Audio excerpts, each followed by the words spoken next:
The Chandro Bridge stood silent, shrouded in the mist that crept in from the North Saskatchewan River. Its wooden planks creaked beneath the weight of time, and the iron rails were rusted to a deep, blood-like hue. Locals whispered that the bridge was haunted, but no one could agree on the details, just that once you crossed it at night, you might not cross it alone. Mike was as skeptical of ghost stories. A trucker by trade, he prided himself on being a man of logic. Late one autumn evening, he was driving his rig down the winding roads of Alberta, the air crisp with the smell of falling leaves. He was en route to drop off a load in Edmonton when his GPS rerouted him through the back roads near Chandro. The bridge loomed ahead, barely illuminated by his truck's high beams. As he approached, the GPS warned him about the narrowness, but Mike shrugged it off. The truck's headlights carved through the mist, and he slowed as his tires rumbled onto the wooden planks. Halfway across the bridge, his heart leapt when he saw a figure standing on the shoulder. A woman, dressed in a pale, flowering dress, stood with her back to him. Her dark hair hung limp over her shoulders, and she held out a thumb, asking for a ride. Mike cursed under his breath, pulling the truck to a stop just past her. He rolled down the window. "Hey, ma'am, you okay?" he called out. The woman turned slowly, her face obscured by shadows. Her lips moved, but no sound came out. Mike leaned closer, uneasy, and repeated his question. This time she nodded and gestured toward the cab. "All right, hop in," he said, against his better judgment. She climbed into the truck without a word, settling into the passenger seat. Her skin was pallid, almost translucent, and her eyes seemed to reflect no light. She smelled faintly of damp earth. Mike tried to shake off the unease creeping up on his spine. "Where are you headed?" he asked, keeping his tone casual. "Home," she whispered, her voice hollow and distant. She didn't elaborate. The silence between them grew heavy as Mike drove off the bridge and back onto the gravel road.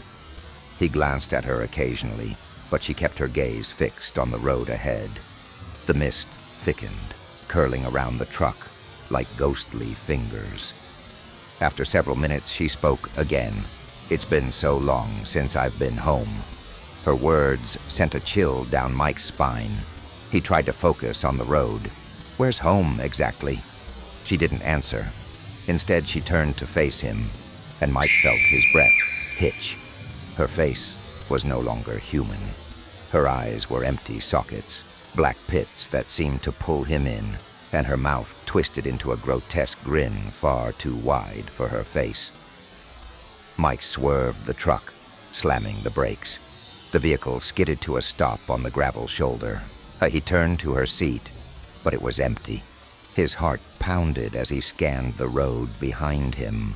The bridge was visible in the distance, shrouded in mist.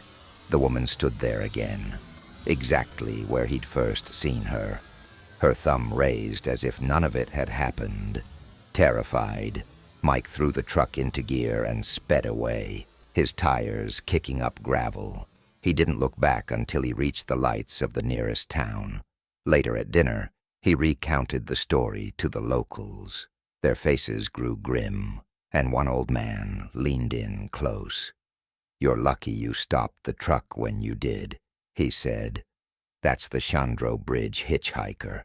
They say if you keep driving with her, she'll guide you straight into the river." Mike didn't sleep that night, and he never drove the Chandro back roads again. But sometimes when he thought about that eerie mist and the empty sockets of her eyes, he wondered how many others hadn't been so lucky.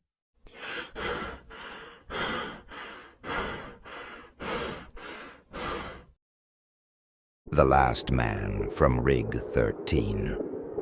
The drilling site was miles from civilization, deep in the frozen wilderness of northern Alberta.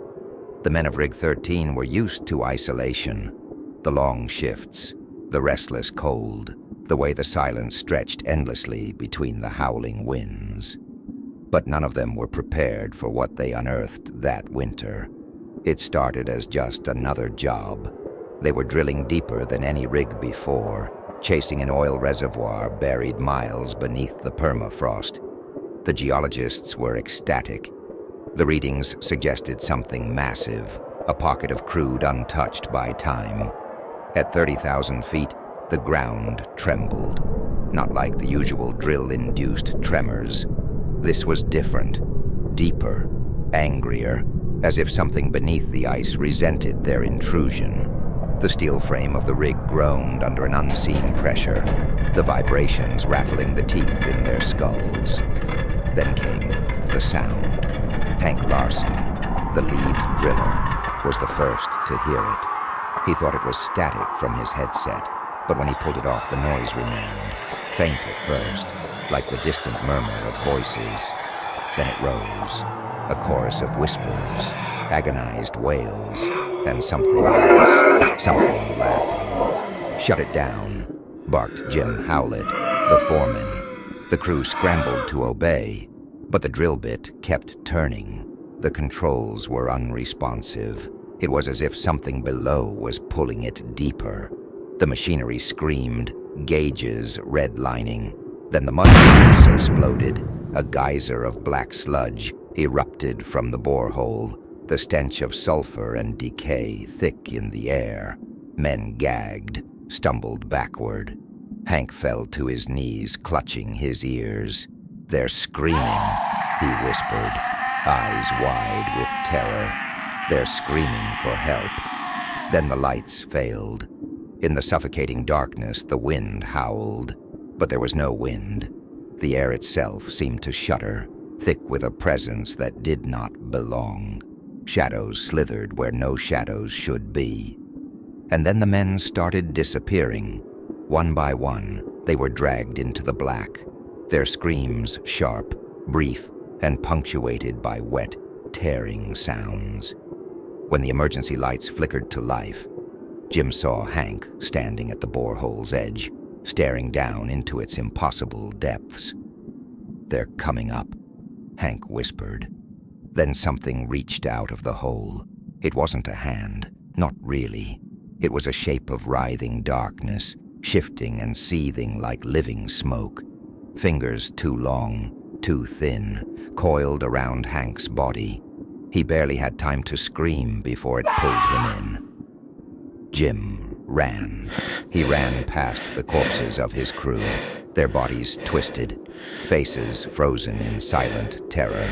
He ran through the blizzard, the laughter following him, curling through the wind like a whisper in his ear.